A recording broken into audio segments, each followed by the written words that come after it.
In several years, students in Bastrop County are returning to much higher rated schools. This year, the Texas Education Agency, or TEA, gave academic distinction to the high school and middle school.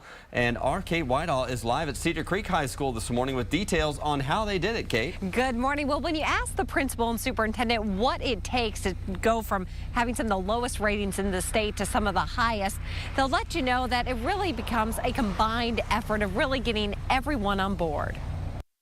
What would be the weight on the moon versus on Earth? Is it going to be more or less? If you're ever in Mr. Khan's physics class at Cedar Creek High School, you can count on two things: lots of questions. What is your increments on here? And the chance they'll head in your direction to get an answer. So this would be 16. It keeps students challenged and from zoning out. So when the TEA gave Cedar Creek High School some of the lowest ratings for the last 2 years, there was only one thing to do. Ratings can do very many different things. They can set up a label, and they can also set up a challenge. So the challenge was on, and the superintendent had a vision. There's been great people here all along, great kids, great teachers.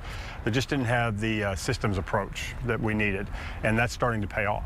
That meant more consistency in how the curriculum and instruction was conducted at all grade levels. That way, students didn't feel like they were starting at square one each school year. You put in systems, you set your expectations, you challenge the teachers to a higher standard of rigor, and everybody rises to that. It's amazing. This year, the school received academic distinction. And when you have that and you have a common vision, you can't help but come together and do great things for kids.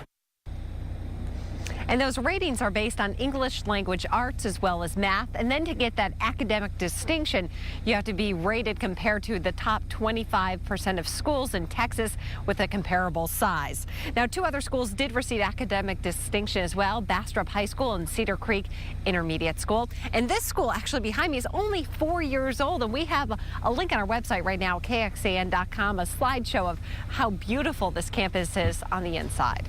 We're live in Cedar Creek, Texas. Kate Whitehall, KXAN News.